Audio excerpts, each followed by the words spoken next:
မေတ္တာတရားတိုင်းကရောင်ပြန်ဟပ်ပါတယ်ကိုပေးလိုက်တဲ့မေတ္တာတွေကဘာမှအသုံးမဝင်ဘူးလို့မထင်နဲ့နော်ကိုပေးလိုက်တဲ့မေတ္တာတရားတွေကစစ်မှန်နေတယ်ဆိုရင်ကိုယ့်စီကိုအမြဲတမ်းရောင်ပြန်လာပါတယ်ဒါပေမဲ့ကိုပေးလိုက်တဲ့လူစီကတော့ဟုတ်ချင်မှာဟုတ်ပါတခြားသောလူစီကလည်းဖြစ်နိုင်တယ်ဒါကြောင့်မေတ္တာပေးလို့ကိုပေးတဲ့လူကမေတ္တာကိုတန်ဖိုးမထားလို့တန်ဖိုးမသိလို့မေတ္တာတရားတွေကိုခံယူဖို့ဘုံကံတရားမရှိလို့ကိုယ့်ဘော်ကိုမေတ္တာပြန်မပေးနိုင်တာကိုငါမေတ္တာတွေအလကားပဲလို့မထင်နဲ့မဟုတ်ဘူးကိုယ့်ရဲ့မေတ္တာတရားတွေကဖြူစင်တန့်ရှင်းနေတယ်ဆိုရင်တိတ်ကိုတန်ဖိုးကြီးတယ်သူစီကပြန်မရရင်တောင်တခြားနေရာကပြန်လာလိမ့်မယ်မေတ္တာဆိုတာရောင်ပြန်ဟပ်ပါတယ်အဲ့ဒီလိုပဲကိုယ့်ရဲ့စေတနာတွေကလည်းကိုယ့်ကိုယ်ပဲအကျိုးပေးတာပါကောင်းတဲ့စေတနာတွေနဲ့ပြုလုပ်တဲ့အရာတွေကကောင်းကျိုးတရားတွေကိုဖြစ်စေတယ်ကောင်းတဲ့စေတနာတွေနဲ့ပြောလိုက်တဲ့ဝစီကံတိုင်းကကောင်းတဲ့အကျိုးတရားတွေကိုယ့်စီကိုပြန်လာစေတယ်ကောင်းတဲ့စိတ်အတွေးတွေအကြံစီတွေနဲ့တွေးလိုက်မိတိုင်းကကောင်းကျိုးတရားတွေကိုပဲဖြစ်ပေါ်စေတယ်အဲ့ဒီလိုပါပဲမကောင်းတဲ့စေတနာဇိုးတွေနဲ့ပြုလုပ်မိလိုက်တဲ့အရာတွေကမကောင်းကျိုးတွေကိုပေးစေတယ်မကောင်းတဲ့စေတနာဇိုးတွေနဲ့ပြောလိုက်မိတဲ့စကားကြမ်းကြမ်းထန်ထန်တွေကမကောင်းကျိုးတွေကိုပေးစေတယ်လူတစ်ယောက်ကိုတရောင်းစားလို့ပြောလိုက်မိဆဲလိုက်မိတဲ့အရာကကိုဆဲလိုက်တဲ့လူကိုပြောလိုက်တဲ့လူကိုကျိန်စာတိုက်လိုက်တဲ့လူကတော့တရောင်းစားဖြစ်သွားဖို့ဆိုတာ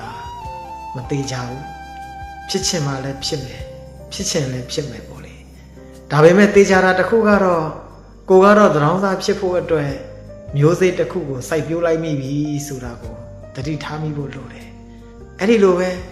သူများဂုဏ်သိက္ခာကျဆင်းအောင်သူတစ်ပါးကိုမဟုတ်တမ်းတရားတွေဆွဆွဲပြီးပြောဆိုမိတာတွေရုပ်မာတွေပြောဆိုဆဲဆိုင်မိတာတွေကသူများကတော့ကိုဆဲတယ်လို့ကိုကျင်းစာတိုက်တယ်လို့ကိုပြောလိုက်တယ်လို့ဖြစ်တာမဖြစ်တာကမသေးကြဘူးဒါပေမဲ့ကိုကတော့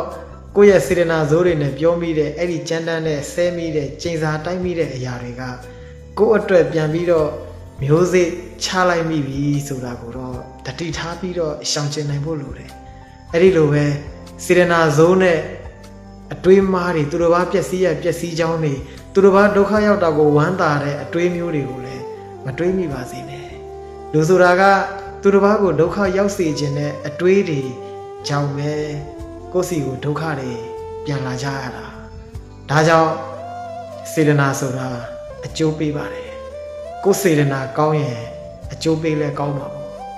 ကိုယ်စေတနာဆိုးရင်အကျိုးပေးတွေဆိုးတာလဲမဆန်းပါဘူးလေဒီလိုပဲလေဝတ်ဆိုတာက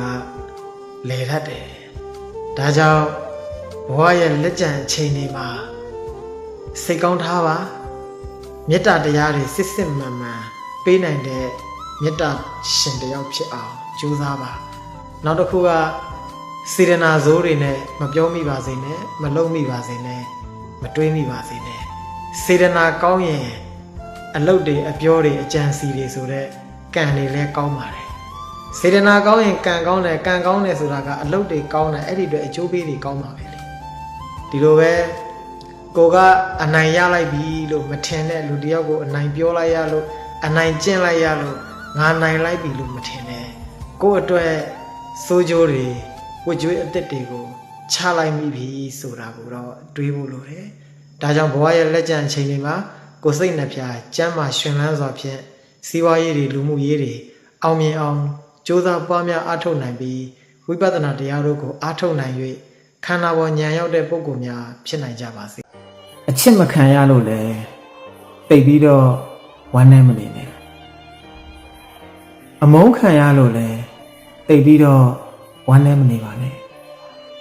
ချစ်ချင်းမုန်းခြင်းဆိုတာတွေကမြဲတဲ့အရာတွေမှမဟုတ်တာပဲလေ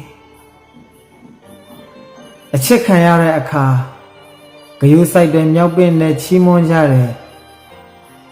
လူလားလားနဲ့ဆက်ဆံခံရတဲ့အခါမျိုးတွေမှာ ပျော်ရွှင်ရစ်မှုပြီးတော့မှလောဘတွေဖြစ်ရတယ်အချစ်မခံရပဲအမုန်းကိုခံလိုက်ရတဲ့အခါကျတော့အပြစ်ပြောတယ်ဝေဖန်တယ်တိုက်ခိုက်တယ်မနာလိုတာတွေခံရတယ်လစ်လျူရှုဥပက္ခပြုတာတွေကိုခံရတဲ့အခါကျတော့ဒေါသတွေဖြစ်ရတယ်လေချစ်ချင်းမုန်းချင်းတွေရဲ့အပေါ်မှာလောဘဒေါသတွေဖြစ်နေသမျှကာလပတ်လုံးကတော့